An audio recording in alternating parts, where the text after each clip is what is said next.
Bem, gente, boa tarde. Um prazer receber todos vocês. Obrigada pela presença de todos e todas, no evento do HCP Setembro Amarelo, Qual a Cor da Sua Vida? Um tema bem relevante, não só durante o mês de setembro, mas também durante todo o ano. É importante que a gente possa estar discutindo essa temática. A gente está aqui hoje com o psicólogo Edinaldo Pereira, do HCP. Em breve teremos também a participação do Dr. Carlos Arriba, que é psiquiatra, que também vai estar conosco nesse momento. Tá? E eu estou fazendo uma abertura breve para vocês, para a gente discutir um pouco o quão importante e relevante é esse tema, certo? Para vocês terem uma ideia, eu trouxe alguns dados da Organização Mundial de Saúde, como enfermeiro do trabalho do HCP, junto ao SESMIT, toda a equipe. É importante a gente estar discutindo esses dados. Desde 2014, a Associação Brasileira de Psiquiatria, junto ao Conselho de Medicina, eles criaram o Setembro Amarelo, certo? E o tema desse ano é A Vida é a Melhor Escolha. Então, o suicídio, gente, ele é um importante problema de saúde pública, certo? Em todo o mundo, que tem vários impactos na nossa sociedade como um todo. E, segundo a Organização Mundial de Saúde, todos os anos, mais pessoas morrem como resultado de suicídio do que pessoas com HIV, do que malária, do que câncer de mama e até mesmo em homicídios. Então, entre jovens de 15 a 29 anos, o suicídio ele foi a quarta causa de morte, certo? E depois de acidente de trânsito. A gente sabe que os números de acidente de trânsito são muito altos, então imaginem vocês de suicídio. Isso de números que a gente tem notificados pela Organização Mundial de Saúde, fora aqueles que nós nem temos conhecimento, Edinaldo? Não são notificados.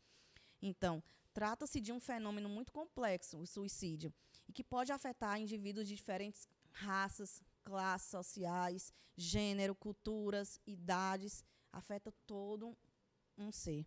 Então, de acordo com a última pesquisa realizada pela Organização Mundial de Saúde, em 2019, tá? São os dados mais atuais que nós temos pela Organização Mundial de Saúde. Foram registrados mais de 700 mil suicídios em todo o mundo. Sem contar com os episódios, como eu falei anteriormente, subnotificados. E, com isso, estima-se mais de 1 milhão de casos. Então, imaginem vocês, em todo o mundo, mais de 1 milhão de casos de suicídio. E, muitas vezes, está na nossa família, na nossa casa, no nosso ambiente de trabalho, não é isso?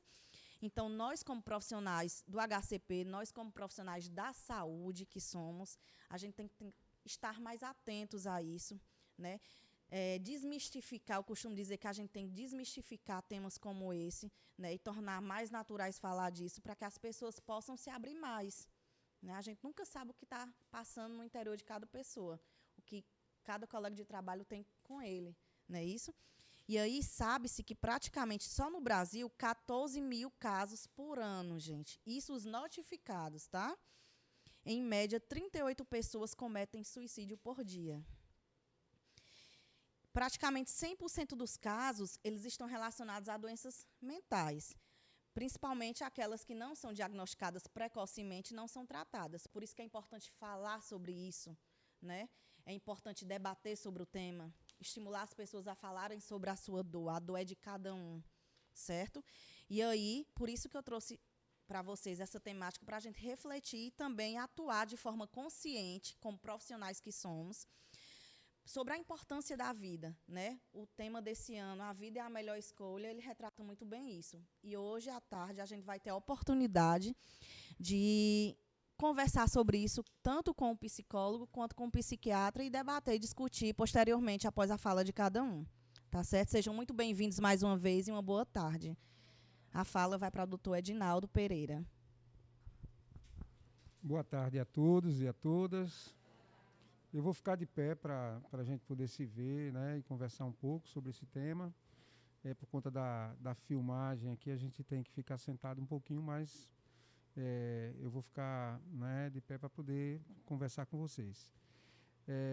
Primeiramente, eu queria parabenizar de uma maneira assim, muito grande a iniciativa, porque nós aqui do Serviço de Psicologia Hospitalar do HCP, a gente tem trabalhado esse tema anualmente aqui, pontualmente, mas junto ao pessoal, à equipe de saúde, às enfermarias, mas esse ano, né, foi ampliado, a gente vê a participação, né, do SESMIT, do Departamento de RH do hospital, se preocupando com essa temática, porque vocês vão ver durante nossa conversa que ela é bem presente no nosso cotidiano, né? Não é algo que é só falado em setembro, está distante, está só na mídia ou está só porque a gente usa amarelo. O amarelo realmente ele tem uma significância muito grande, uma simbologia para que a gente possa exatamente falar, chamar atenção para esse tema, né? É como se fosse um sinal de alerta realmente, tá bem? Então, o tema esse ano, né? Esse tema é escolhido pelas associações, como ela já trouxe para a gente. A vida é a melhor escolha. O Conselho Federal de Medicina, a Associação Brasileira de Psiquiatria, o CVV, né, são os órgãos que têm chamado, né, geralmente, essa campanha para que se faça um alerta, para que se faça essa discussão. Como eu já falei para vocês, eu faço parte aqui do Serviço de Psicologia, estou aqui na instituição há quase 8 anos, e a gente tem se deparado também com alguns casos, né, que sinalizam a ideação suicídia e algumas situações de transtorno emocional que podem estar levando, inclusive, trabalhadores de saúde a buscar, né, essa medida extrema. Ela já trouxe alguns dados, né, importantes. É importante esclarecer também que essa atualização ela atrasou em relação aos dados que a gente tem de 2019, muito provavelmente por conta da pandemia, né, que foi necessário focar, né, todos os esforços da saúde mundial no sentido da pandemia, e a gente fica com os dados ainda de 2019. Mas, assim, tem algumas coisas importantes que eu vou estar pontuando para vocês que já foram verificadas nesse período, né, nesses últimos anos. Então, segundo a OMS, trazendo um pouco aqueles dados que já foram falados, a cada 40 segundos uma pessoa morre por suicídio no mundo. E a cada 3 segundos uma pessoa faz uma tentativa. Então, não é brincadeira. Ela falou ali em 700 mil por ano, né? Estima-se que seja em torno de 1 milhão, porque existe uma subnotificação. As coisas acontecem, às vezes, no ambiente doméstico, né? E só muito depois vão para procurar algum serviço de saúde, algum consultório particular, e aí, às vezes, essa notificação não chega até os órgãos, né, de saúde pública. O suicídio é a terceira causa de morte de pessoas entre 15 e 35 anos. Ela falou aquela faixa de 15 a 29, né, que também é um alerta grande. Então, vocês veem que está muito focado nos jovens, né, e pessoas em idade produtiva. São 10 tentativas para cada ato consumado, né? Então, as pessoas, às vezes, elas tentam mais de uma vez, até conseguir, muitas vezes. Então, recentemente, eu me deparei com, e aí eu vou trazer alguns casos para vocês, com uma pessoa que ela já tinha tentado 6 vezes. Né? E aí eu fui fazer esse atendimento e a gente acendeu, o sinal de alerta e fez todo o procedimento que eu vou mostrar para vocês, como a gente deve utilizar. Próximo slide, por favor. São 4 tentativas não conhecidas para cada uma tentativa registrada. Aquilo que eu falei para vocês, né? A subnotificação. Então, é importante a gente saber que a gente está falando de um problema muito sério, porque às vezes não há uma divulgação, né? Existe, inclusive, né, uma espécie de acordo na mídia para que não divulgue os casos de suicídio, né? Porque pode estar, de certa forma, funcionando como um estímulo ou como uma ideia, né, nova para que a pessoa possa tentar. Então, esse fato também é importante, mas vocês veem que cada ano essas coisas vão acontecendo e a gente vai precisando estar atento para esses sintomas e essas características que eu vou falar mais na frente. Homens cometem mais suicídio que mulheres. São 4 suicídios de pessoas do sexo masculino para cada um do sexo feminino. Então, eles tentam, eles às vezes, né, planejam, programam e conseguem atingir esse objetivo, né? Enquanto que as mulheres, às vezes, programam e, às vezes, não chegam a consumar, né, esse ato extremo. mulheres apresentam mais tentativas de suicídio do que homens, embora seja mais elevado o número de suicídios de pessoas do sexo masculino. Esses dados, essas informações que eu estou trazendo, como eu disse a vocês, é do Ministério da Saúde, tá? De 2019. Né? Não houve uma atualização até o momento, a gente aguarda que brevemente a gente esteja atualizando. Mas o tempo, mais ou menos, é esse, não difere muito. A informação importante, falando de números ainda, é que em 20 anos dobrou. Então, a gente tinha, né, um número de suicídios no país, que era em torno de 7 mil, e hoje está próximo de 14 mil por ano. Próximo, por favor. O ato suicida é um ato deliberado e realizado pelo indivíduo com a finalidade de dar cabo à própria vida, de forma consciente e intencional, ainda que muitas vezes denote certo grau de ambivalência do sujeito, revelando ter havido dúvidas por parte dele se essa ser a melhor saída para a solução dos seus problemas. Então, a pessoa está num conflito muito grande, né? Há uma desarmonia interior imensa. E muitas vezes a pessoa consegue esconder isso. Né? Ela consegue guardar, ela consegue minimizar os efeitos do que está acontecendo dentro dela, porque às vezes está atuando tanto na rotina, principalmente no trabalho. Né? Tem quase que aquela rotina, aquela atividade mecânica de fazer o seu trabalho todo dia, e quando sai, quando está no isolamento, é que esses sintomas vêm de maneira mais presente, né? De maneira mais forte. Próximo, por favor. Esse comportamento apresenta determinantes multifatoriais e é o resultado de uma complexa interação de fatores psicológicos e biológicos, inclusive genéticos, culturais, socioambientais, não podendo ser considerado de forma simplista ou descontextualizada. Então, não é algo simples. A gente escuta muito, às vezes, dizer, se matou porque rompeu um relacionamento. Tá? O relacionamento pode ser algo que motivou, que trouxe aquilo, mas existia todo um complexo emocional, toda uma estrutura emocional, né, de base para que aquele ato fosse cometido. Esses dados também são bem interessantes. Eles podem estar um pouquinho mais atualizados, mas vai mudar os números, mas talvez os percentuais sejam muito aproximados, entendeu? Então é isso um pouco do que eu estou falando. Transtornos associados, transtornos de humor, ansiedade, tristeza, algum tipo de crise emocional que pode estar trazendo, de certa maneira, essas tentativas. Transtorno relacionado ao uso de substâncias psicoativas, a gente encontra muito isso também, principalmente na abstinência, né, na busca pela substância, e aí você, às vezes, comete um ato extremo para se livrar daquela dor, né, e a gente vai poder falar mais disso também. Transtorno de personalidade, então, às vezes, é uma doença de base, a pessoa já tem uma estrutura emocional com a patologia, né, que agrega e que, de certa maneira, leva a pessoa a cometer determinados movimentos. Esquizofrenia também, e o transtorno de ansiedade e somatoformes, de menor monta. Mas vocês veem que sempre, como eu falei anteriormente, há uma patologia de base, há uma estrutura, né, que a gente chama basal, que pode estar levando a pessoa a mudar essa atitude diante da vida e cometer o suicídio. As pessoas sob risco de suicídio costumam falar sobre morte e suicídio mais do que o comum. Relatam sentimentos de desesperança, culpa, falta de autoestima e podem apresentar uma visão negativa de sua vida e do futuro.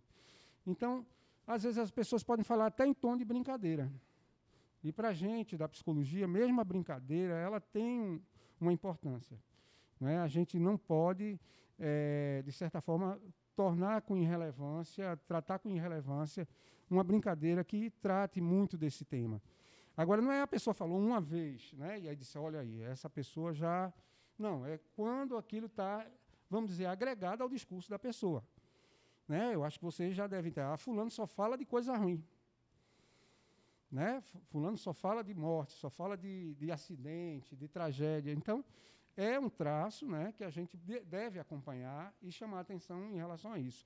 Quando a gente for falar um pouco do manejo, né, e do que a gente pode fazer, eu vou trazer algumas ideias que eu acho que até trazer e sugerir para que a gente possa, né, tentar implantar aqui no hospital. Fiquem atentos para os comentários abaixo. Pode parecer óbvio, mas diversas vezes são ignorados. Vou desaparecer. Já ouviram isso? Em casa, né? Com algum amigo, até no trabalho. Né? Vou deixar vocês em paz. Eu queria poder dormir e nunca mais acordar. É inútil tentar fazer algo para mudar. Eu só quero me matar. Então, as pessoas entram num nível de desespero que não veem saída. E vocês vão ver também que não adianta fazer comparações para tentar tirar a pessoa desse estágio. Ou usar terapias de choque. Né? Eu já me deparei, inclusive, com profissionais de saúde, né, encarregados de tratar pacientes nesse nível de sofrimento e quererem usar a terapia de choque.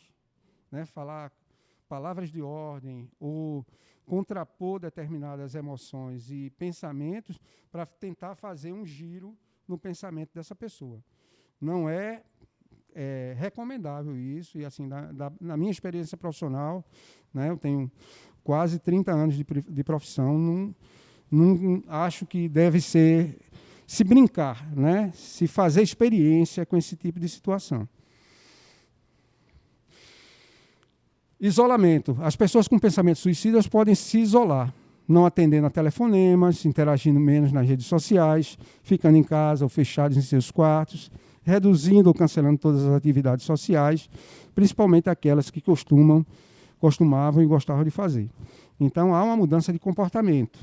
Né, para um bom observador, vocês que têm um amigo, uma amiga, né, o companheiro, algum familiar, o colega de trabalho. Então, é ficar atento a isso. Né? Não é ficar supervisionando o colega, mas, na verdade, é quando essa situação permanece por meses, né? E, às vezes, por anos. Você vê uma pessoa, entra ano após ano, né, ela trazendo determinados comportamentos que você vai, de certa forma, chamando a atenção. E um belo dia acontece e você recebe a notícia. Frases de alerta. Então, essas frases que eu estou trazendo para vocês, fiquem atentos, mas é aquela coisa, não usem isso como, falou isso, então, né, fulano já está, de certa forma, candidato, ou está no grupo de risco, nada disso. Isso tem que haver uma frequência, tá? E tem que estar encaixado em outros momentos. Não é num momento só, às vezes em momentos diferentes da vida dessa pessoa, ou da dinâmica de trabalho, ou como ela se relaciona na sociedade, ela pode estar trazendo esses temas. Então, é um tema presente. Eu preferi estar morto, eu não posso fazer nada, eu não aguento mais, eu sou um perdedor e um peso para os outros vão ser mais felizes sem mim. Então, vamos dizer, essas frases, elas são aquelas mais gritantes. Né? Na verdade, são exemplos bem marcantes para que a gente possa, de certa forma, estar atento a isso e perceber que são sinais de alerta. A pessoa está pedindo socorro. A pessoa está sinalizando algo para a gente. Às vezes, até inconscientemente. Tá? Às vezes, não é um ato deliberado, não é um lado consciente, mas, assim, inconscientemente, o inconsciente da pessoa está mandando um pedido de socorro, um SOS. Você tem direito de ser respeitado e levado a sério, ter o seu sofrimento levado em consideração, falar em privacidade com as pessoas sobre você mesmo e sua situação, ser escutado, ser encorajado a se recuperar. Então, quando a pessoa, vamos dizer, de certa forma, verbaliza ou passou por uma situação, né, a gente vê também modificar um pouco o tratamento e o relacionamento com a pessoa quando ela tem uma tentativa, né, ou ela tem uma ideação suicida. Então, vocês que estão no ambiente de trabalho, no ambiente familiar ou na sociedade, têm que estar atentos para que essa pessoa ela tem que ser tratada com respeito dentro do sofrimento dela, e não com preconceito. Então, fiquem muito atentos a isso também. Né? É acolher. O movimento é de acolher, né? Tratar do tema se a pessoa trouxer, mas, assim, vocês vão perceber, e assim, na minha experiência, as pessoas que tiveram ideação suicida ou que tentaram suicídio, né? Se você dá um campo, dá um espaço para que essa pessoa fale disso quando ela quiser e quando ela quiser trazer, é muito mais fácil. Agora, quando a pessoa fica apertando na tecla, né? Ó, fulano ou fulana, você não pensou mais naquilo, não? Né? É uma forma de você mostrar que há uma desconfiança em relação ao comportamento, à forma de funcionamento daquela pessoa, à psicodinâmica daquela pessoa. Então, espera ela trazer e abre espaço para esse diálogo, claro. Né? Eu estou falando um pouco rápido, se estiver muito rápido, vocês falam, mandam parar, porque depois eu quero abrir para a gente conversar, que eu acho que é o que vai valer eu trazer alguns casos para vocês. Estão brigando comigo aqui com o microfone. Eu não... Diante de uma pessoa sob risco de suicídio, o que se deve fazer? Encontre um momento apropriado e um lugar calmo para falar sobre o suicídio com essa pessoa. Então, isso é também no ambiente de trabalho, principalmente, né, em casa, você, né, se tiver um espaço que possa conversar com essa pessoa, ou chama essa pessoa para um lugar mais reservado, não é um assunto que deve ser falado em público. Às vezes a pessoa está calada, não é nada, né? Não, mas ela está no meio de outras pessoas e ela não quer tratar sobre aquilo, é a intimidade dela. Né? Aqui eu já fui chamado para conversar, e assim, a gente foi para o alojamento. Né? Tem um alojamento aí do setor, né? Vários setores, enfermarias, e a gente foi para o alojamento lá e conversou. Né? Não deu tempo de trazer para uma sala específica, um ambulatório. Deixe-a saber que você está lá para ouvir, ouça com a mente aberta e ofereça seu apoio. Não devemos julgar, nem censurar. Só quem está passando sabe o que está passando. Né? A primeira coisa que a gente diz, deixa disso, que é isso, né? É ouvir, acolher, dizer, eu estou aqui para te ouvir, vou tentar te ajudar, né? Eu vou dar algumas dicas de o que pode ser dito nesses momentos.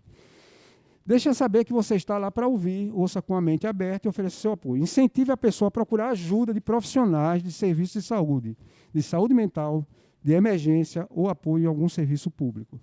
Não dê uma de profissional de saúde mental. A carga pode ser a responsabilidade pode ser muito grande para vocês. Que a pessoa pode dizer, não fale para ninguém. Né?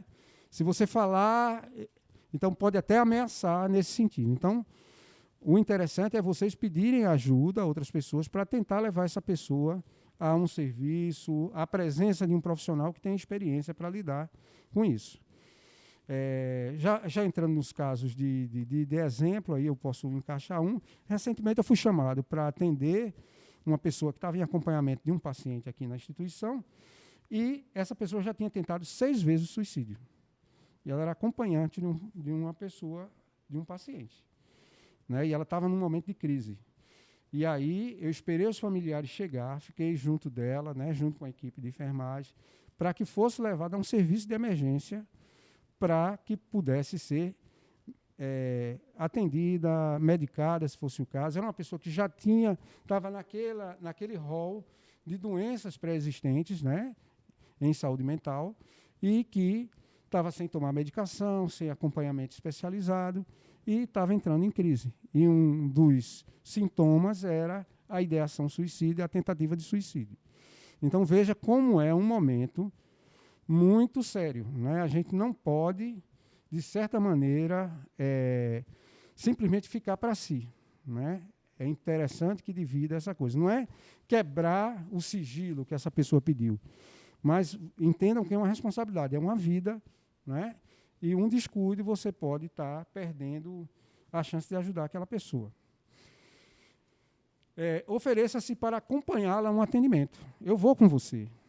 Mesmo que seja fora do ambiente de trabalho, né? E aí já fala com o chefe, eu vou precisar ir com, né, fulano ou fulano até o serviço de saúde mental, até a emergência, eu vou acompanhando, eu disse a ela que ia com ela confia em mim, ele confia em mim.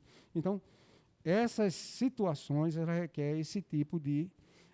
ou então, traz no serviço. A gente tem um setor aqui que a gente, né, não faz o atendimento, mas a gente faz um acolhimento e orienta, encaminha. Diante de uma pessoa sob risco de suicídio, o que se deve fazer? Se você acha que essa pessoa está em perigo imediato, não a deixe sozinha. Fica do lado dela. Tá? Então, até chegar, pede ajuda de alguém, até chegar alguém, você fica ali, de certa forma, tentando protegê-la, né, para que ela não cometa nenhuma violência contra si mesma. Procure a ajuda de profissionais de serviço de saúde, de emergência, e entre em contato com alguém de confiança, indicado pela própria pessoa. Então, é sempre bom pedir um familiar, né, um companheiro, um parceiro, um amigo, alguém que essa pessoa confie. Diz, olha, para quem eu devo ligar? Né? Quem é que você quer que eu ligue? E aí fazer essa ligação. Se a pessoa com quem você estiver preocupado vive com você, assegure-se de que ela não tem acesso a meios para provocar a própria morte. Por exemplo, pesticidas, armas de fogo ou medicamentos em casa. Então, é importante também, né, evitar o acesso dessa pessoa a algum tipo de meio que possa provocar, né, essa atitude, né, ou esse comportamento. Próximo. O que podemos fazer? Podemos começar justamente por não julgar ou banalizar o sofrimento do outro. Isso eu já falei anteriormente. E assim, nunca é demais. A gente está reforçando isso para vocês. Tá pedindo que, quando vocês se depararem com uma situação dessa, procurem ter essa atitude. Quem pensa em suicídio vive um sofrimento intenso e vê como a única saída para sanar esse sofrimento, tirar a própria vida. Doe um pouco do seu tempo para a escuta do outro e permita que ela fale livremente. Não a interrompa, nem a apresse. Tá? Então, eu estou falando isso, são sinais de alerta. Por favor, né, também não entre em pânico. Não vai ajudar, tá certo? Vocês ouviram, então tem algumas orientações que a gente está dando, mas assim, se tiver dentro de uma situação dessa, tá fulano, daqui a pouco a gente volta a conversar. E aí já vai procurando criar uma rede de proteção, né, para essa pessoa, para esse indivíduo. Não faça comparação, então, durante as conversas, né? Você tem tudo, você tem, né, um emprego, você tem um bom emprego, uma família, não é assim que a gente escuta falar, né? Eu tenho certeza que vocês nunca falaram isso, mas a gente escuta, né, em novelas, filmes, né? Um bom casamento, tem filhos, né? Então você sai fazendo uma lista de coisas, né? Só que essa pessoa não está nessa viagem aí que você está mostrando para ela.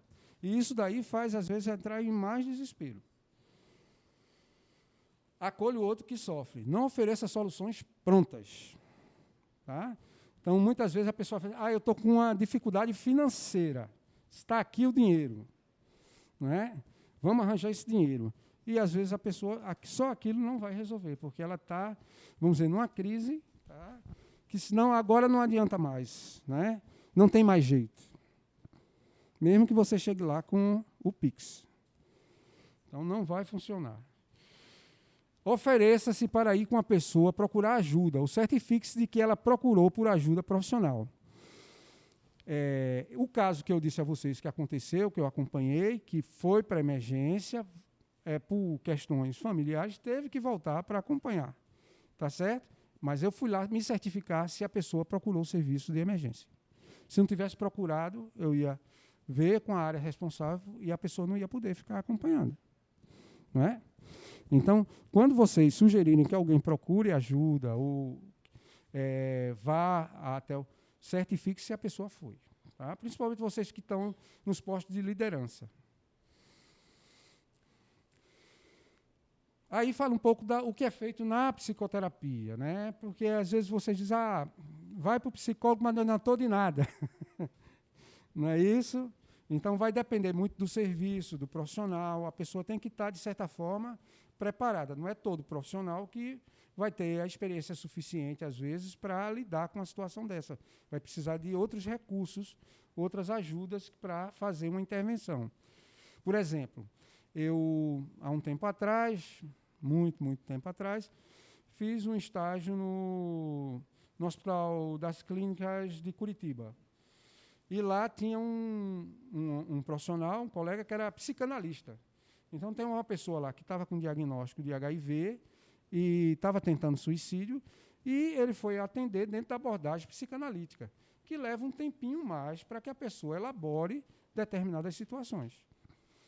Né? E aí não deu tempo de que essa pessoa elaborasse tanto isso, e ela pulou do lado do 6º, 7º andar. Então, a técnica, nesse momento, ela é importante também. Então, o que eu quero dizer a vocês é o seguinte: todos os aspectos relacionados são investigados e analisados pelo psicólogo, que faz sua avaliação, identificando a melhor proposta de intervenção para cada caso, de forma que seja promovida a melhor harmonização do quadro psicopatológico. Então, é um tratamento que geralmente se faz com o psiquiatra.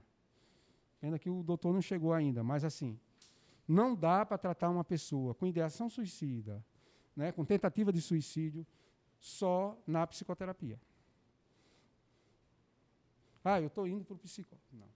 Tem que ser conjunto, né? Tem que ser, a abordagem ela tem que ser, geralmente, com 2 profissionais. Tá certo? Então, é um alerta importante. Ah, está indo para a terapia. Tem que ir para a terapia e para o psiquiatra. Para o psiquiatra. Tem muita gente que... tem um clínico serve? Não. Um cardiologista? Não. O psiquiatra. Vocês estão vendo o tema que eu estou falando. Se a medicação, né? Se a crise, se não se faz uma avaliação psicopatológica dessa pessoa, você não tem como ver a melhor forma de intervenção. Então, requer um recurso, né, uma especialização, para que você faça essa intervenção de maneira eficaz. Tá certo? Então, porque assim vocês podem dizer, encaminhou para o psicólogo, tá, a responsabilidade é nossa. Se chegar um paciente como esse, na minha experiência em consultório particular também, quando chega ao psiquiatra, é imediatamente chamar a família. Tá? Eu estou já falando um pouco do que acontece na psicoterapia. Nunca é a pessoa sozinha. Olha, você vai procurar o psiquiatra. Às vezes, quando não tem condições de vir a família, você vai ter que fazer essa negociação. Tá? Mas fica cobrando que a pessoa tenha procurado, tenha feito a consulta e inicie a medicação. Por reduzir muito os sintomas e crises que levam a episódios autolesivos, o tratamento psicológico das pessoas que experimentam esses transtornos, como também de seus familiares, é fundamental na prevenção de comportamentos suicidas a eles relacionados. Então, a família, é importante, os amigos, os companheiros que monitorem um pouco, né? Claro que com cuidado, com cautela, né? Com sensibilidade, esse acompanhamento da pessoa que passa por essa situação.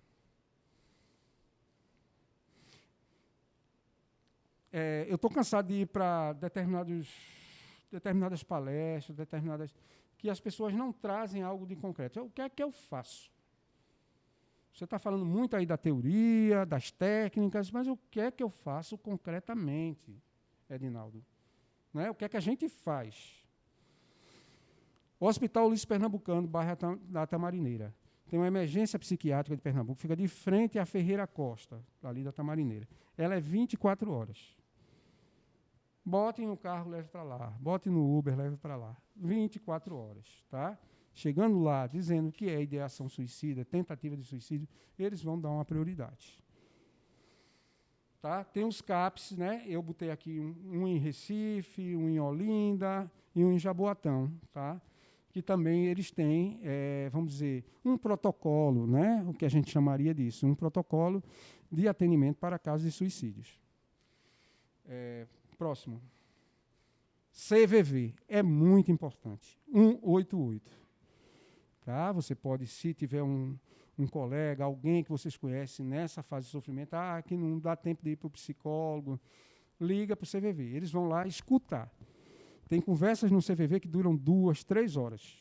Mas a pessoa vai falar dos sentimentos. Eles não fazem terapia nem fazem encaminhamento. Pena que eles não puderam vir hoje, né, como a gente tinha sugerido, para falar um pouco desse trabalho deles, que é maravilhoso. Entendeu? Salva vidas realmente. O Centro de Valorização da Vida. Então, é um número fácil, 188, a pessoa pode acessar também. Independente de estar indo para o psiquiatra ou para o psicólogo. Porque, às vezes, à noite, né, bate uma crise, bate um sentimento, né, de tristeza, e a pessoa pode estar acessando isso. Eu trouxe esse setor, não sei se ainda está funcionando, é lá na Universidade Federal. Alguém sabe me dizer da Federal aí, passou há pouco tempo da Federal, segunda, terça, quarta, quinta e sexta-feira, né? Por quê? Lá tinha um prédio lá, né, de filosofia, ficou muito famoso, né, que as pessoas subiam para se suicidar lá, né, na Universidade Federal de Pernambuco. Hoje já colocaram, né, proteção e, inclusive, eu vi recentemente, há um tempo atrás, alguns manuais de arquitetura hoje já trabalham nessa linha de proteção contra espaços que as pessoas possam se jogar. Então, as obras não são aprovadas mais pelo CREA se não tiver essas proteções. Né? Eu sei que em Salvador, que é muito desenvolvido lá a arquitetura, eu não sei como é que estão as coisas aqui em Recife também. Algumas referências que eu trouxe aí para vocês. A ideia, né, quando eu fui convidado, é uma mesa redonda, não é uma palestra científica, mas a gente procurou, né, trazer o maior número de dados possíveis, de informações possíveis e técnicas, né, para que vocês se sintam seguros na hora de fazer algum tipo de encaminhamento ou intervenção. Eu deixo por último esse Conselho Federal de Medicina, foi um manual, uma cartilha que eles lançaram esse ano. Né, foi a única coisa que eu vi assim, mais atual, né, para trabalhar esse tema. Tem algumas publicações também da Organização Mundial da Saúde, Ministério da Saúde, que vocês podem estar acessando, né, procurar na internet. Eu vou deixar essa apresentação, né, disponibilizada com o setor. Quem quiser copiar, para divulgar, para repassar, fique à vontade, não tem direito autoral, tá certo? É para isso mesmo, é um tema que a gente não tem que guardar, a gente tem que disseminar, tem que socializar, tá bom? Então, eu acho que a gente pode passar para o debate, né? E agradecer a vocês a atenção. Absolutamente normal. Mas, com esse grupo de amigos, um grupo pequeno, 3 amigos, inclusive um deles também tinha crise de ansiedade, então eles conseguiam conversar. E ele foi relatando. E os amigos disseram que ele tinha que conversar com a mãe. Que se ele não conversasse, os amigos iam comunicar. E assim se fez. Ele chegou em casa, comunicou. Imediatamente, né, ele foi levado para uma consulta. E chegando lá, ele já estava com esse pensamento, não sei se há muito tempo, mas bem aflorado, né? Porque, assim, quando ele saiu do consultório da psicóloga, ela já fez um intercâmbio com a psiquiatra, a gente já fez aquele contato, e, assim, ele já estava num grau bem avançado. E, assim, né? Às vezes a gente fica se questionando. E não foi porque, assim, a família, o núcleo familiar era muito presente, assim, muito, e realmente ele tinha uma vida completamente, absolutamente normal.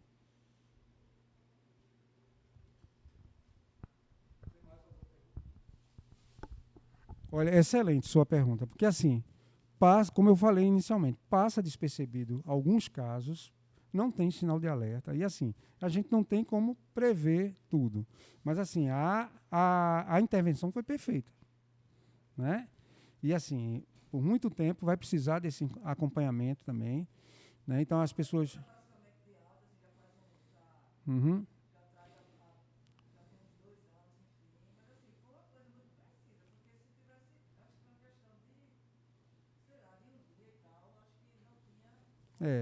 A gente vê muito, né, não no caso de suicídio, mas no caso daqueles atentados dos jovens americanos, né, nas escolas. Né, a gente vê, às vezes, são, né, garotos livres de suspeita, né, e ali tem uma patologia, né, tem uma psicopatologia ali bem presente, bem aflorada e que não levanta nenhuma, né, são vidas normais. Então, são casos que acontecem. Quando a gente aponta aqui, a gente está apontando mais os sinais de alerta. Mas, assim, você vê, possivelmente, esses colegas da escola participaram de algum seminário, ouviram alguma palestra, né? Ouviram alguma coisa na mídia, que tomaram a atitude correta, né? Tomar a atitude correta, né? Então, é esse o papel, né? Dizer, olha, se você não conversar, eu vou chamar, né? Com sua autorização, não. No consultório particular, a gente faz essa pauta também, essa intervenção, tá? Olha, é muito grave, né? Eu vou precisar entrar em contato com sua família, né? Você quer que eu entre? Você autoriza? Se não autorizar, o Conselho de Psicologia autoriza a gente a quebrar o sigilo e entrar em contato com as autoridades ou com a família. Viu?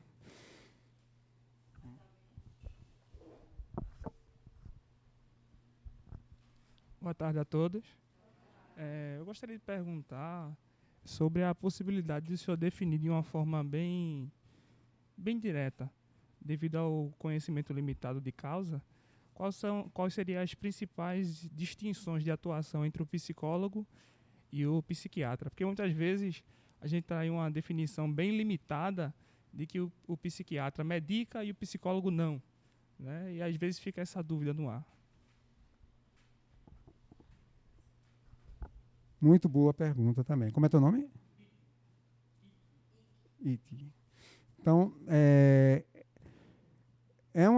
muito comum isso, né? E por isso que eu pontuei aquilo. Olha, só um profissional, nesses casos, ele não vai dar conta. Por quê? O psicólogo ele vai acolher, escutar, ouvir, estabilizar emocionalmente aquela pessoa na crise, dentro dos recursos emocionais que ela tenha, tá? O psiquiatra, ele eventualmente pode fazer isso, mas de uma maneira, num tempo mais curto e de uma maneira mais objetiva. E vai medicar, né? Geralmente, ele parte para a medicação, mesmo que seja uma medicação inicial, uma medicação em crise. E depois ele ajusta essa medicação. O ideal é que os dois trabalhem em conjunto, né? Um não faça uma coisa lá, outro cá. É raro isso acontecer, principalmente no serviço público a gente vê mais essa interlocução. Na rede particular, não. E a gente sempre orienta, né, e eu oriento também, que esses casos, principalmente, até por conta das notificações, sejam tratados no serviço público. Tá? De preferência, sempre se procura uma emergência psiquiátrica, né? O psicólogo não dá, porque às vezes demora para chegar o atendimento, né? Porque às vezes você não tem muito disponível isso na rede pública. Eu não sei onde é que está esse nó que você não consegue ter, né, um profissional disponível na rede pública, né, principalmente nas unidades básicas de saúde, né, em policlínicas, em alguns locais, que você não consegue ter o profissional de psicologia lá. Ele, às vezes, tem uma lista de espera muito grande, de 3 meses. Então, não dá para tratar suicídio, né, nessas condições. Mas, quando você leva no CAPS, tem a equipe muito profissional, eles já fazem vamos dizer, o encaminhamento, fazem a articulação. E na emergência psiquiátrica pública também. Ok? Mas, assim, vale a pena. Eu falo sempre que, assim, em localidades de bairro, tem clínicas populares e que o atendimento psicológico é num baixo custo. E aí dá para a família se cotizar e levar a pessoa. Né? Não ficar batendo de serviço em serviço. Né? Porque tem outra coisa importante que eu talvez tenha escapado. Tem que ter cuidado para não expor a pessoa. A pessoa já está em sofrimento interno, né? E você expõe, né? Então, tem que ter cuidado para não estar andando de serviço em serviço e expondo a pessoa nesse sentido. Então, a diferença básica é essa, né? O psicólogo vai tratar mais da psicodinâmica emocional, do inconsciente, estabilizar, acolher, ouvir, orientar, usar técnicas que façam com que essa pessoa encontre recursos internos para a superação daquele sofrimento que ele está percebendo, né? E também que faça uma certa integração, porque a pessoa, geralmente, na minha experiência, ela está fragilizada internamente e, às vezes, muito desarmonizada. Então, várias instâncias internas dessa pessoa, elas estão desequilibradas. Vamos dizer, quer seja a parte financeira, a parte afetiva, a parte social, né? A parte familiar, insatisfeita, às vezes, no trabalho, no relacionamento. Então, são instâncias, vamos dizer, elementos importantes da mente humana que a gente trabalha no sentido de harmonizar, equilibrar isso. Então, esse é o papel do psicoterapeuta dentro das técnicas que ele utiliza. Né? Por isso que eu digo, a gente tem várias linhas, né? Não é uma crítica aqui, minha formação é psicanalítica de base, então eu trabalho com psicoterapia BEV focal, eu vou até falar um pouco disso, porque fica fácil de vocês entenderem. Então, a gente tem um foco, a gente elege um foco a ser trabalhado. O foco foi a tentativa de suicídio, a ideação suicida, a gente vai trabalhar esse foco, né? Dentro das técnicas que a gente... dentro desse foco, a gente vai identificar o que possivelmente possibilitou aquilo, se foi uma patologia de base, né? Se foi uma desarmonia, né? Afetiva, familiar, enfim, de outra ordem, financeira, né? Que acontece muito. A gente tem pesquisas, tem estudos que mostram que está muito associado a isso também. Né? Vocês veem grandes empresários que às vezes cometem suicídio por falência financeira. Né? Então, insuportável às vezes com relação a isso. Também tem alguns outros fatores que podem desencadear isso. Mas o profissional de psicologia ele trabalha nessa linha, né? E o psiquiatra é mais na área medicamentosa, na análise comportamental também. É importantíssimo, né, o papel do psiquiatra na questão da avaliação da psicopatologia, né, o que a gente chama de diagnóstico diferencial. Então, saber qual o diagnóstico dessa pessoa. Né? Geralmente, o psicólogo ele sugere, indica, né, interroga, tá certo? Mas quem dá o diagnóstico definitivo do que essa pessoa tem, o CID, que a gente conhece, né, é o psiquiatra. Primeiramente, eu quero agradecer a todos, né? Desculpe pelo atraso, que eu estava também numa situação de urgência, né? Que a gente fala em saúde mental. Mas eu acho que a melhor resposta para diante de uma situação dessa sua de crise aí que você está falando, fazer a pergunta, né? O que eu estou diante dessa situação que está na minha frente? É uma situação de urgência ou de uma emergência em saúde mental? E a grande diferença é, urgência tem um risco de vida, a emergência tem um risco de morte iminente. E muda muita coisa quando a gente tem a certeza. Se é urgência, dá para eu agendar uma consulta, buscar ajuda. Se é uma emergência, não dá para esperar. E essa diferença, quando você percebe nessa tua situação aí, que você bem colocou, faz toda mudança de como a gente vai ajudar uma pessoa. Porque as pessoas sempre me perguntam assim, o que eu devo fazer? Como é que eu devo fazer esse cuidado? Onde é que eu devo fazer esse cuidado? A quem que eu vou procurar? A primeira resposta é isso. Comece a se questionar se é uma urgência ou se é uma emergência. Se é uma situação que dá para deixar para depois, semana que vem, para agendar, ou se é uma situação que tem que ser para agora. Porque se é para agora, a gente não pode esperar, a gente tem que procurar um serviço de urgência, né, que possa atender aquela pessoa. Se é para uma urgência, dá para esperar, a gente vai correr atrás da marcação de uma consulta, né, no ambulatório. Segundo ponto, acho que é importante, é como você vai fazer esse cuidado. Primeira coisa não é mandar ou encaminhar essa pessoa. Né? Dizer assim, eu entendi que tu está sofrendo, eu identifiquei que está com um problema aqui.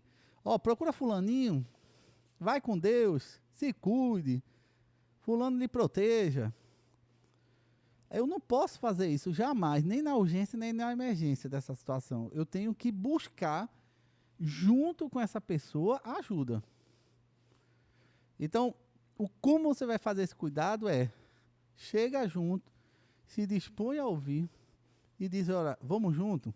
Eu não sou especialista não, eu sou parente, sou família, não importa, você vai junto. E aí vou buscar ajuda onde for. É para um ambulatório, é para o Serviço de Medicina do Trabalho, é para uma emergência, sei lá, do Hospital Ulisses Pernambucano, não importa, vai junto. Porque mandar não a resolve, mas estar junto resolve muito. E onde fazer esse cuidado, que eu acho que é também uma dificuldade, depende da situação. Se for urgência, vão procurar o que for mais especializado. Ambulatório, medicina do trabalho, se for o caso, funcionário, né, um serviço nas policlínicas, onde você estiver. Sempre tem. Se você botar no Google serviço de saúde mental, serviço de urgência em saúde mental, você vai ver. Se for emergência, não pense duas vezes. Corra para o serviço Ulisses Pernambucano, né? Ou até, se for o caso, mas é muito longe. Então vá para o CAPS mais perto, que é o Centro de Atenção Psicossocial. Vai, o que não dá é para descer. Não, deixa para depois. Quem quer se matar, se mata. Quem quer se cortar, não quer se matar. Não é assim, não. Entendeu? Então, acho que o caminho seria por aí. Fora isso, os tratamentos, né, que existem. Os tratamentos podem ser biopsicossociais, o cuidar desse corpo, cuidar dessa mente, cuidar dessa vida social dessa pessoa. Mas, numa situação, primeiro passo, volto a dizer, é urgência ou emergência em saúde mental? Como eu vou cuidar? Junto com a pessoa. Onde eu vou cuidar? Vai depender. Se vai deixar para depois ou se vai para agora, né? E aí eu quero só, para finalizar, passar a palavra ao nosso amigo, é que esse ano eu fiquei muito chocado, mais do que na própria pandemia, quando eu fui ver os dados a nível estadual e nacional do próprio Serviço de Vigilância em Saúde. Lá mostrou, gente, que houve um aumento de 29% de suicídio em mulheres, 26% em homens, mas em crianças e adolescentes subiu 81%. Foram muita gente, muito adolescente hoje, tanto é que suicídio hoje é a quarta maior causa de morte entre jovens, adolescentes de 15 a 29 anos. E a gente está fazendo como? A gente não pode mais, veja, perder tempo, certo? Faça a pergunta certa, que você vai ter a resposta certa e vai salvar a vida daquela pessoa. Obrigado. Ainda, né, complementando o que ele falou, né, entendi a situação, tem esse preconceito realmente com os profissionais psi, né, médico de doido, né, eu não estou louco, não estou maluco, eu consigo resolver meus próprios problemas, nada que uma farra, uma cervejinha, um lazer não resolva, né, e as pessoas vão passando ao longo do tempo e vai agravando o problema, né? Vão tendo problemas com álcool, com drogas, com relacionamentos, se destroem os relacionamentos muitas vezes, porque a pessoa não evita procurar ajuda e não quer exatamente... sempre tem no rol de amizades ou familiar alguém que essa pessoa escuta, né? Se ela não escuta ninguém, aí já é um problema, né, mais grave ainda. Na psicologia, a gente não trabalha com atendimento involuntário. O que é que seria isso? Levar a pessoa à força, levar a pessoa a pulso. Não vai funcionar. O máximo que pode acontecer é a gente fazer uma avaliação, tá certo? Mas mesmo assim, se a pessoa não quiser falar, o psicólogo não tem como avaliar. A gente ainda não desenvolveu essa não é? Não. Então, é um convencimento realmente, e como o doutor bem colocou, se for uma urgência, emergência, é pegar 2 homens de força e levar, entendeu? Porque é a vida da pessoa e você está tentando, né? A polícia militar está cansada de levar a gente lá para a emergência da Tamarineira, né? O camarada quer se jogar na frente de um ônibus, na frente do metrô, e você tem que intervir no sentido de preservar a vida dele, sem cometer violência também, né? Que as pessoas, às vezes, para imobilizar, querem cometer violência, né? Já houve casos também de eu acompanhar pessoas em crise que a gente não conseguiu encaminhar para o serviço psiquiátrico, essa pessoa, a gente tentou estabilizar a crise e o pessoal, né, da segurança foi muito hábil. Então, eu caminhava ao lado da pessoa em crise e a segurança caminhava à distância, né, esperando o sinal meu para intervir, né? E aí essa pessoa, quando resolveu pegar o transporte dela para ir para casa, a segurança interviu, pegou a chave, né, e disse, olha, esse transporte só sai aqui com alguém da sua família. Mas assim, vai variar, nem sempre dá tempo de fazer isso, nem sempre você tem esse aparato, né? Então, minha sugestão é, veja se você encontra alguém no corpo da família, né, que essa pessoa escute e que essa pessoa vá acompanhar, como o doutor bem disse. Porque se só mandar, a pessoa não vai, né? Eu vou com você, né? E desmistificar isso. Eu fico muito triste, assim, tem algumas personagens, né, alguns Você vê muita coisa, às vezes no Instagram. Teve até uma que eu achei muito legal da parte dela, eu estou esquecido agora o nome, ela mostrando a ida dela ao psiquiatra. Foi agora me escapou o nome dela, uma modelo, né, que ela passou muito tempo na UTI com um problema de umas injeções que ela tomou de hidrogel, Uraque, isso. Né? Ela mostrando o cotidiano no YouTube, ela indo para o psiquiatra.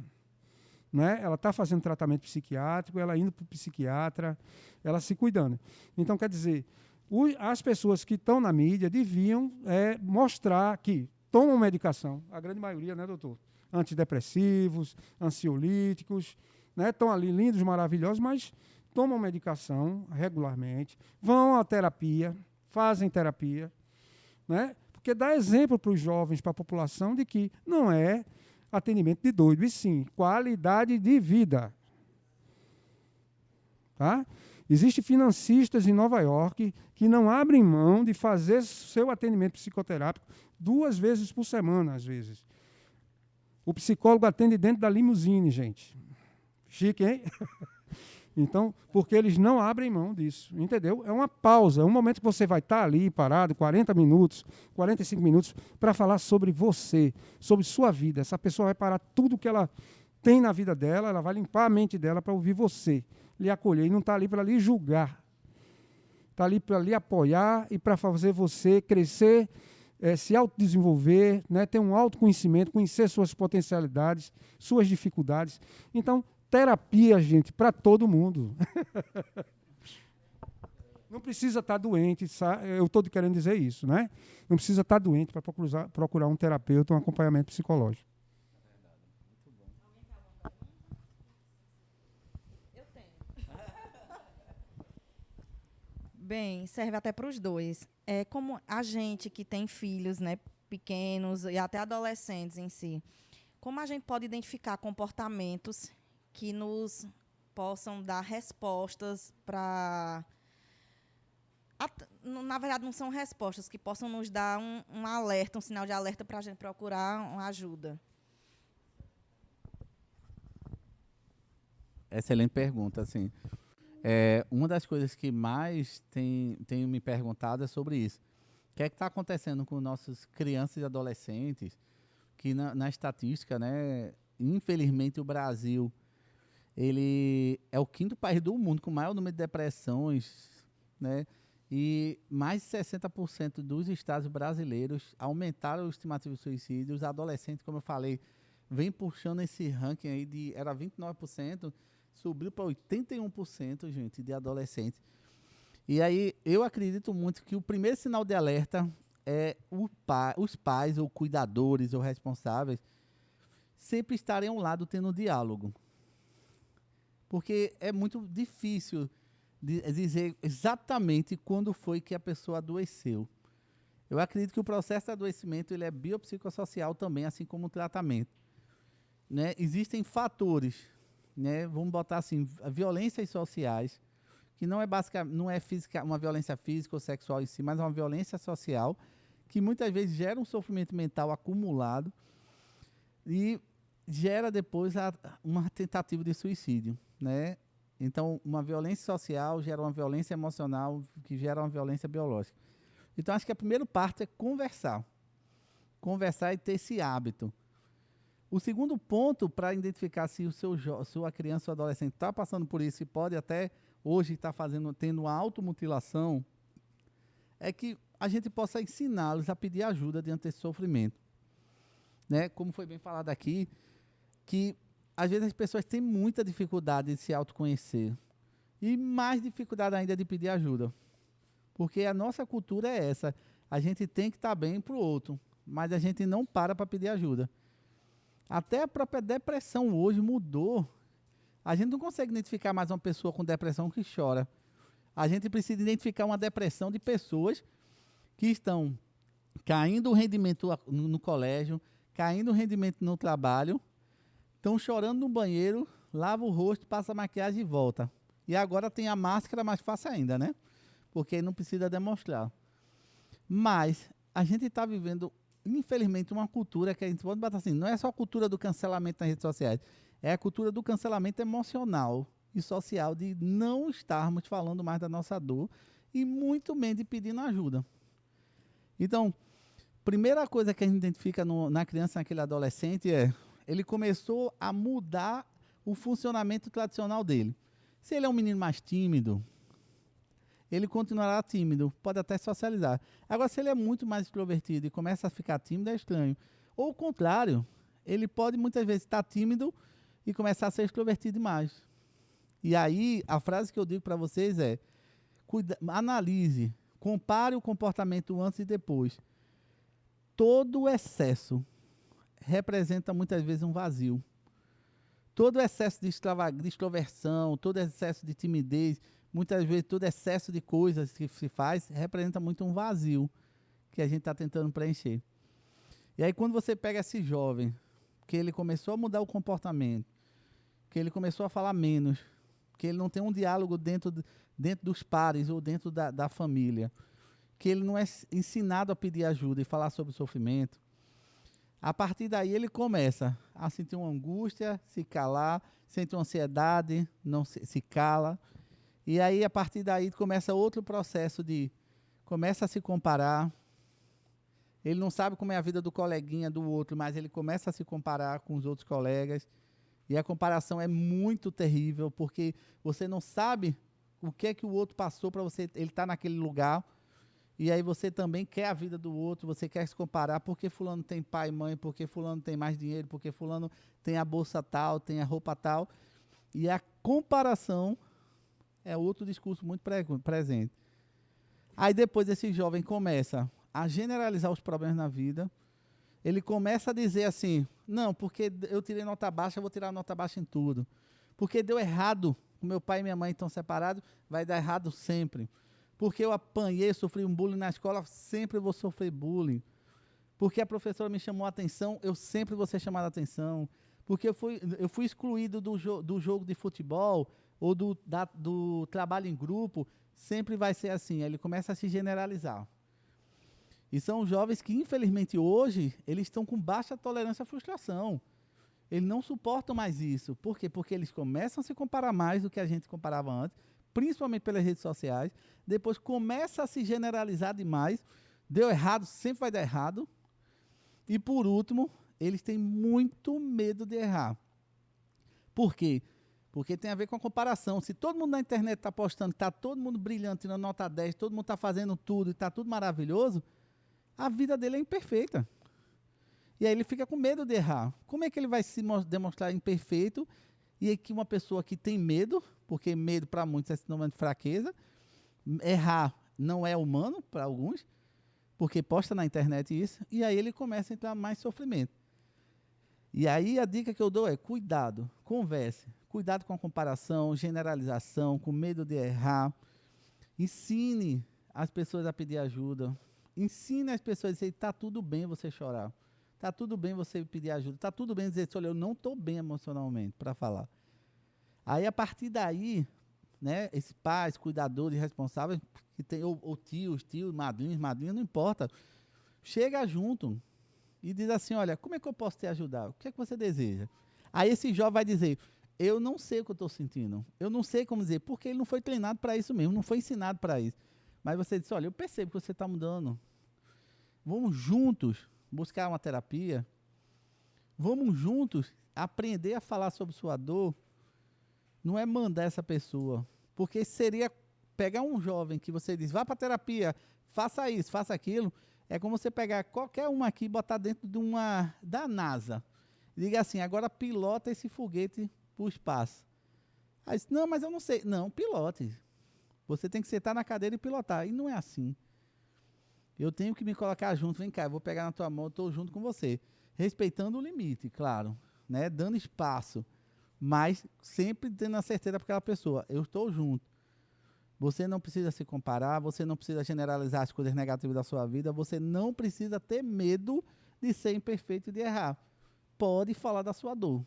E, principalmente, pode pedir ajuda. Aí sim, você consegue prevenir. Às vezes, a gente pergunta: mas se me está se bebendo demais, está se cortando demais, está saindo demais. muitas vezes, eu volto a dizer, o excesso é para tapar um vazio. E aí, essas pessoas que precisam ser acolhidas, elas são criticadas, elas são julgadas. Mas tenha certeza, ninguém quer morrer. Todo mundo quer uma solução. Quer preencher esse vazio. Vazio de falta de um acolhimento, vazio de falta de alguém se colocar junto. Aí a gente consegue evitar que 81% de suicídios aumentou por causa dos adolescentes.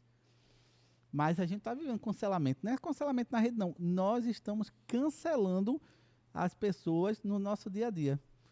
Preferimos uma falsa vida de uma rede social do que uma pessoa imperfeita do nosso lado. Doutor, essa água é sua, viu? Eu não tenho nem o que complementar aqui, né? Eu acho que o doutor disse tudo. Eu só iria pontuar que hoje nós vivemos em ilhas. São grandes arquipélagos e ilhas que falam línguas diferentes. Você tem adolescentes e jovens que ficam no seu quarto, né? Se pudesse, a mãe e o pai colocavam a comida por baixo da porta para não ter o contato, para não atrapalhar aquele momento mágico. Não se olha mais nos olhos, porque aquele horário da mesa de tomar café né? O filho chega da rua, você não olha no olho do filho, o filho não olha no olho do pai e da mãe, o companheiro não olha no olho. Já vai entrando na rotina, corre para o banheiro, corre para o quarto. Então ninguém se olha mais. Não é? Exatamente. Então, eu não nem critico, porque tem um benefício grande as redes sociais, né? Esses mecanismos. Mas, assim, mudamos os hábitos. Eu não estou criticando também, eu não sou saudosista. Aquele tempo que era bom da minha avó, do fogão de lenha. Não. A gente tem que correr atrás. Nós, enquanto profissionais, temos que correr e perceber essas mudanças e se adaptar a elas, e não querer que as mudanças parem. Mas houve mudanças, né, nessa rotina familiar, nessa rotina escolar, professor, né, Dário, que você é professor também, que a gente tem que acompanhar, entendeu? Tem que, talvez, caminhar paralelamente ou chegar na frente. Então, é um constante diálogo, né, trocar informações, mas principalmente entender e trabalhar um pouco mais esse contato, sabe? Eu, como profissional da área, né, de psicologia, eu prezo muito pelo diálogo, pela fala, pelos momentos de descontração, né, para que você possa fazer que fortaleça alguns laços, porque eles estão sendo perdidos, né? Hoje as pessoas estão se isolando mais e isso propicia o aparecimento de vários sintomas, né, que às vezes se transformam em doenças.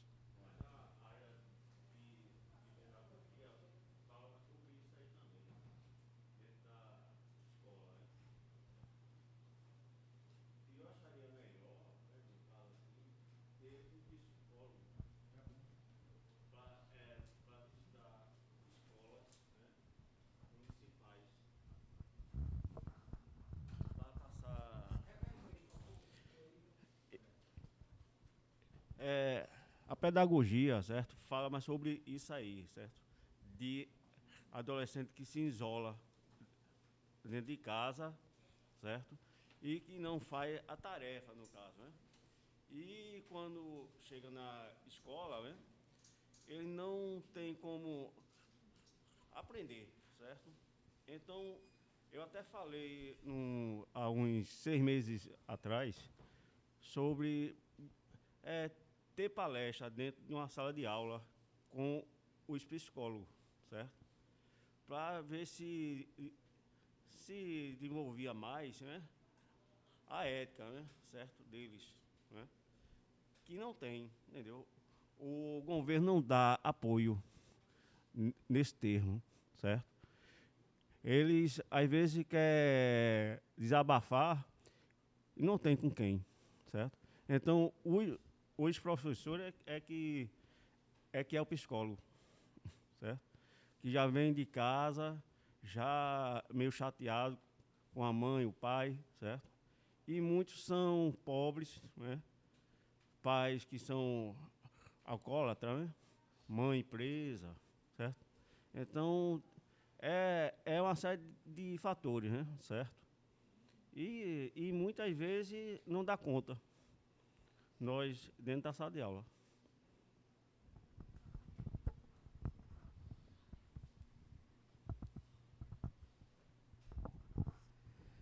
Eu acho excelente essa colocação, né? Principalmente o pessoal da educação, porque eu estava até vendo um outro dado mostrando que o quanto a gente, alienação, o Conselho Nacional do Ministério Público fez uma pesquisa com crianças e adolescentes em situações de abrigamento, né, no país, no Brasil. Ele mostrou que 87% das situações de abrigamento tinham sido motivadas por uso de álcool e outras drogas. E quando a gente vai conversar com esses pais que usam álcool e outras drogas de maneira abusiva ou dependente já, a gente vai ver que também passaram por uma vulnerabilidade emocional muito grande e que, na verdade, eles só estão reproduzindo aquilo que eles aprenderam. É muito difícil, que a gente sempre está preocupado nas escolas de ensinar raiz quadrada, matriz, seno, cosseno, quem foi que descobriu o Brasil, qual é o relevo do Brasil. Eu acho isso muito bonito. Mas as pessoas não procuram descobrir sobre si mesmas. Eu não acho que colocar um psicólogo dentro das escolas de educação vai resolver esse problema.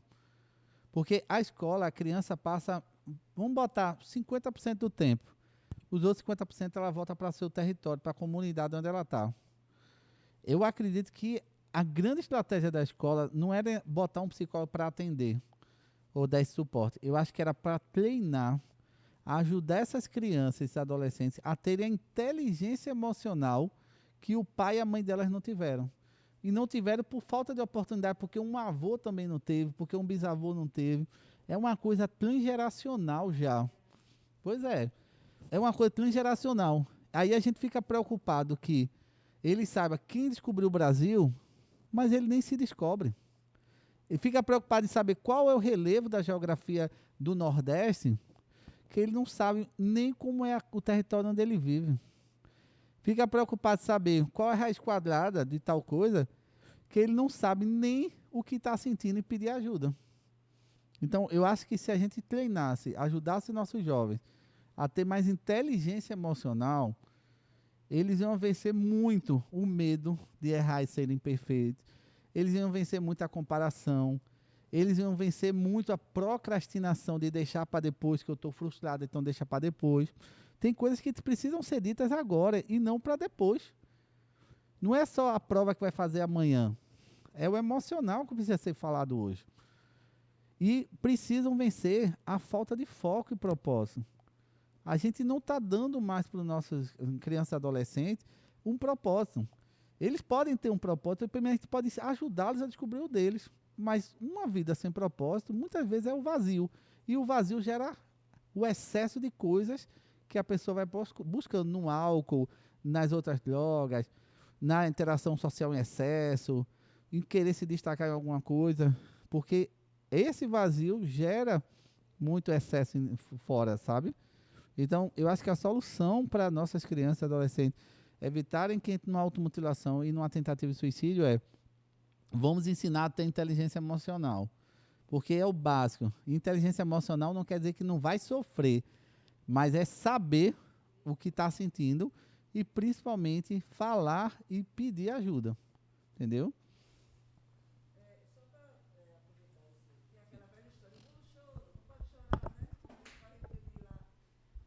Aproveitando esse gancho, eu queria saber, não sei se eu já li ou se eu já ouvi, que eu quero fazer essa pergunta, se está relacionado, né?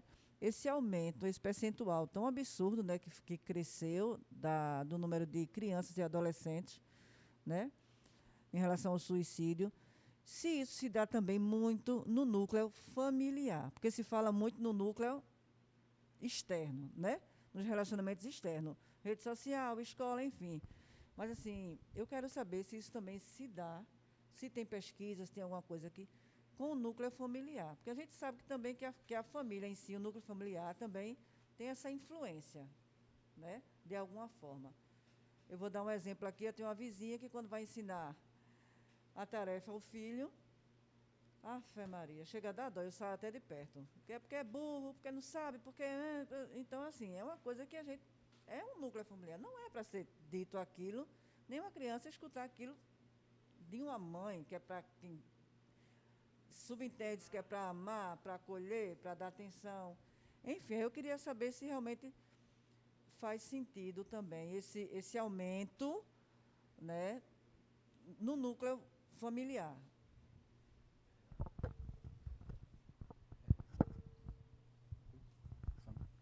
Então, faz sim sentido.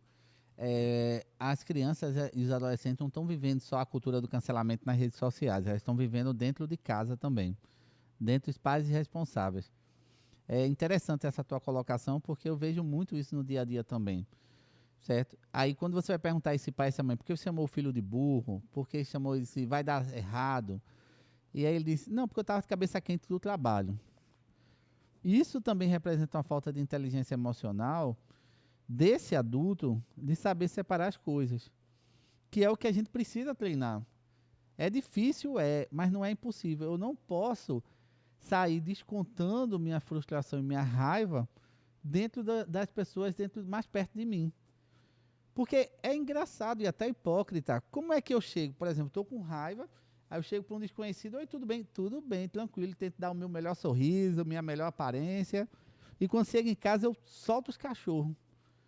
Como é que para um desconhecido você dá a sua melhor aparência, seu melhor comportamento, e dentro de casa, teoricamente, para as pessoas que você ama, que gosta, você é a sua pior versão? Sabe? Isso é hipocrisia também. É muita hipocrisia da gente, das pessoas.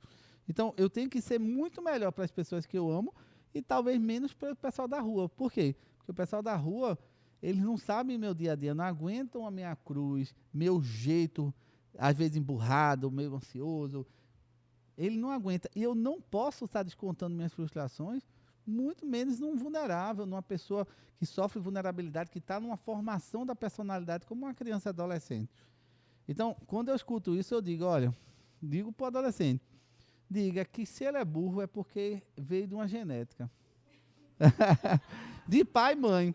Então, ele na verdade não é o burro, ele é o burrinho, porque burro é o pai e a mãe.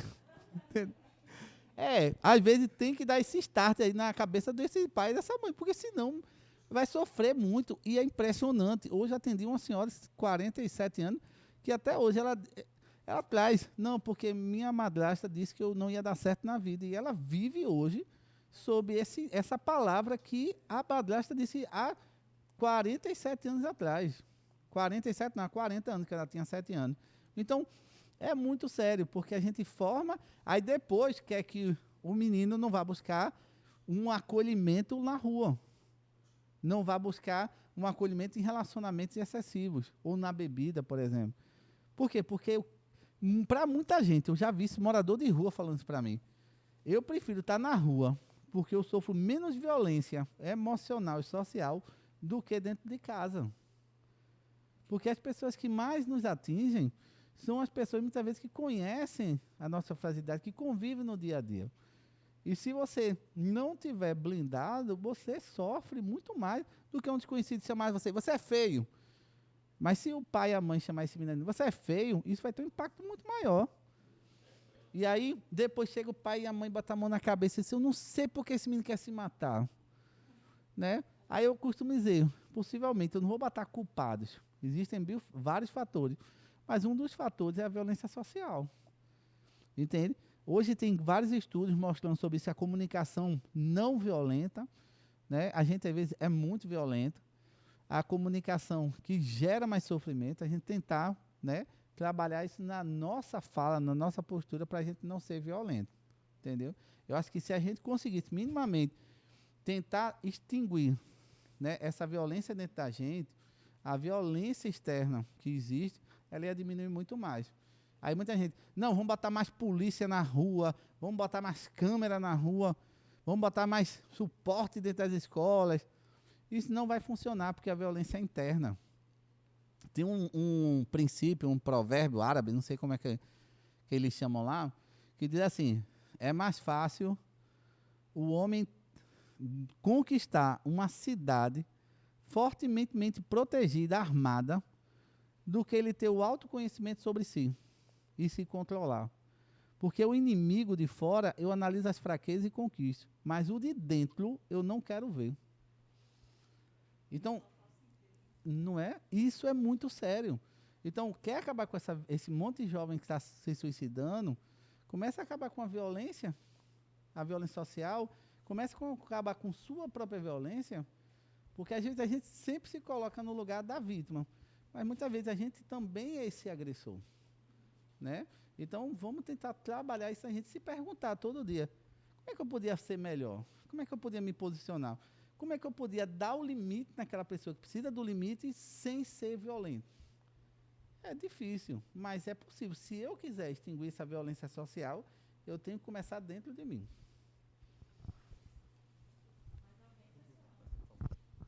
Eu queria só complementar aqui, trazendo, está fugindo um pouco, né, porque a gente entra em outras esferas, né, do tema que a gente...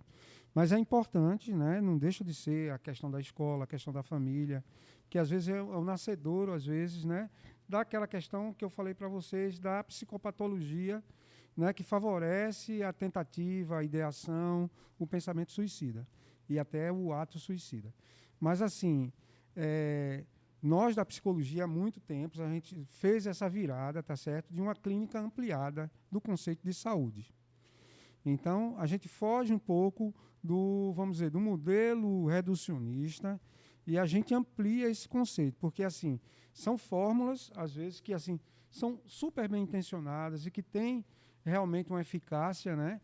Mas a gente pensa que o conceito de saúde, ele passa, né, e quando a gente fala de uma clínica ampliada, pela questão social, religiosa. A religião hoje interfere muito, né? Ela traz um peso social, a questão das relações sociais, o lazer, a sexualidade, a identidade de gênero, todas as questões que a gente trabalha hoje na sociedade e que leva para a escola e traz da família, entendeu?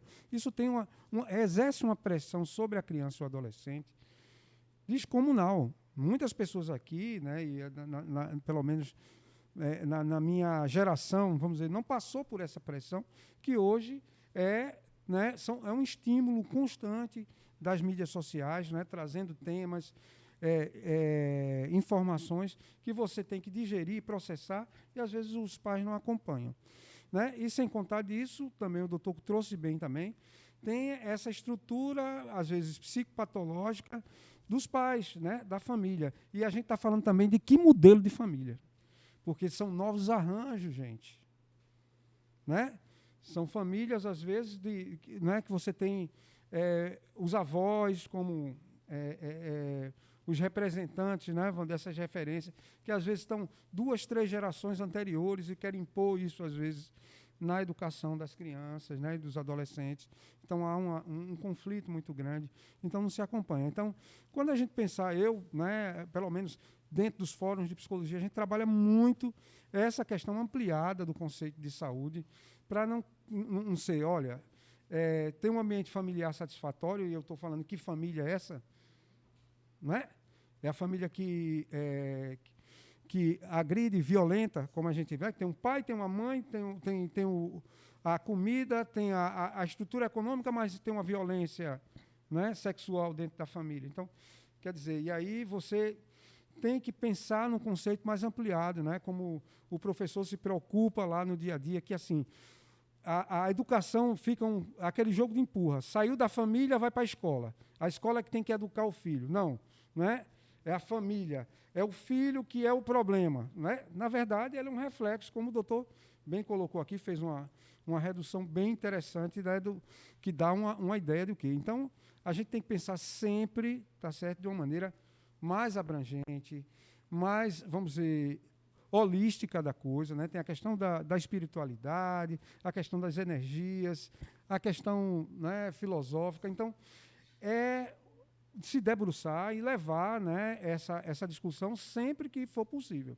Por isso que eu já comecei falando, elogiando, né, a atitude de se trazer um tema como esse, que a gente possa fazer mais debates como esse, não só no mês de setembro, né? E já dando a sugestão que, por exemplo, tem instituições que têm formação de lideranças para identificar pessoas que apresentem comportamentos, né, que tenham essas características de ideação suicida, ou que tenha alguns sintomas que possam apontar para isso.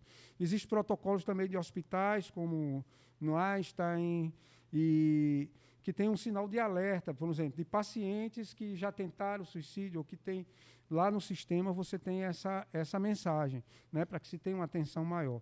Não no sentido de estigmatizar, né, como eu já falei, no sentido de cuidar, de ajudar essa pessoa durante a permanência dela no ambiente hospitalar. Então, tem algumas coisas que a gente pode ir tentando, mas sempre está aberto para essas discussões.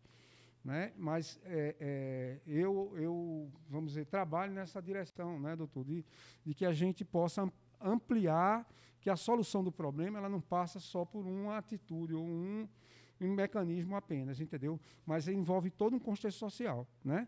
A gente vive uma sociedade hoje de o bem contra o mal, né? A gente tem que ter muito cuidado com isso, porque assim, nossas crianças estão aí e às vezes não conseguem diferenciar isso. E aí tem uma intervenção religiosa, né? Uma intervenção política, às vezes, que faz com que mexa com a cabeça dessas pessoas, que são pessoas que estão em formação, né, de um caráter, em formação de uma crítica, né, da vida. Então, vamos trabalhar, eu proponho, né, e sugiro a vocês, quando vocês se debruçarem sobre essas situações, trabalhe com essa ampliação, e não apenas algo pontual, entendeu?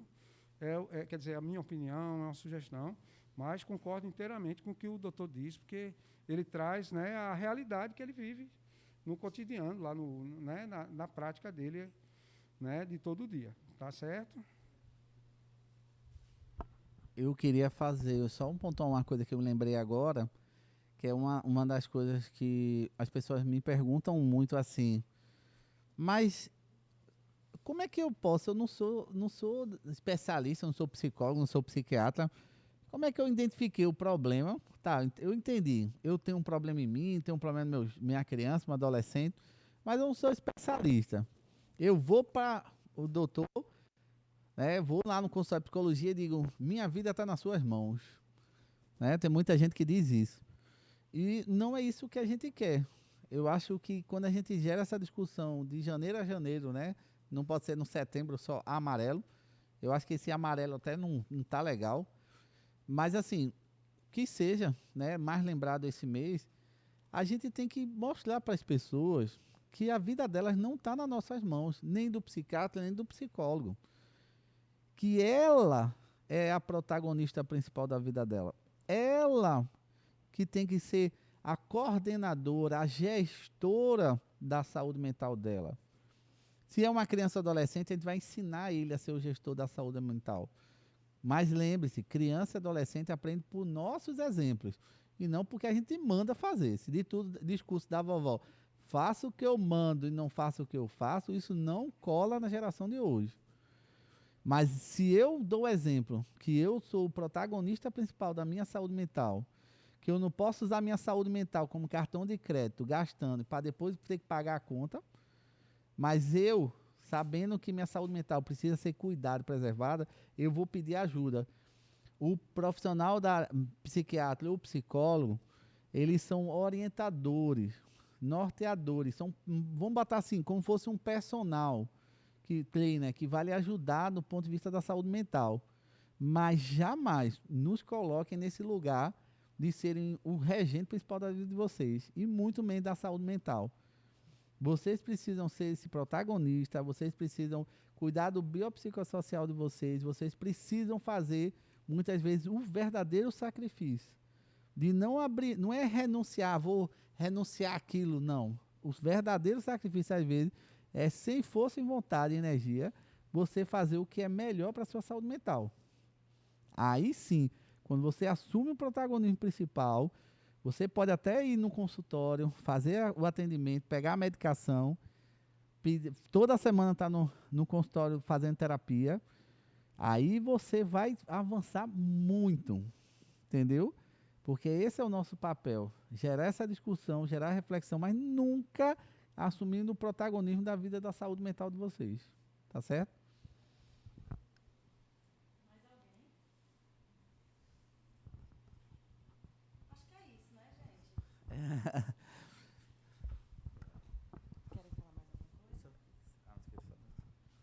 Eu só queria deixar, primeiramente, assim, mais uma vez, agradecer a todos vocês, né, ao colega aqui que segurou tanto aí, ajudou, pegou a carga pesada, e a todos vocês, assim, que estão convidados, pessoal da medicina, né, da saúde ocupacional, medicina do trabalho, a própria gestão do Hospital do Câncer, e dizer que esse material depois vai ficar disponível. Mas que vocês saiam daqui hoje com a certeza seguinte, que peguem essa informação, reflitam sobre essa informação, multiplica, divulga e busquem, gente, muito para a vida pessoal. Não é só para o ambiente de trabalho, para a vida pessoal de vocês. Busquem esse conhecimento das suas emoções. Busquem mais informações. Vocês não sabem tudo, eu não sei tudo, ninguém sabe tudo. E muito cuidado. Saiam desse lugar comum de comparar-se, de generalizar as coisas negativas da vida, de ter medo de ser imperfeito, de ter medo de pedir ajuda. Cuidado com essa falta de propósito, às vezes, que a gente pode ter no momento da vida. Cuidado com essa procrastinação. Se a gente conseguir vencer isso dentro da gente muito, a gente vai criar uma nova geração, um grupo que vai ter muito mais informação que tem hoje já, para se fortalecer emocionalmente. E aí, a gente vai precisar muito mais, nunca mais falar de Setembro Amarelo. Talvez até exista suicídio, mas muito menos, porque o suicídio social vai deixar de existir, ou pelo menos reduzir a tal ponto que não vai mais produzir um suicídio emocional e muito menos um suicídio biológico. Então, vamos começar a trabalhar essa mudança, essa virada na nossa cabeça. Eu preciso acabar com essa violência social que começa dentro de mim, a partir desse autoconhecimento, essa busca de entender a mim mesmo. Aí sim, eu vou acabar com essa violência, esse suicídio autoprovocado dos nossos jovens. Muito obrigado.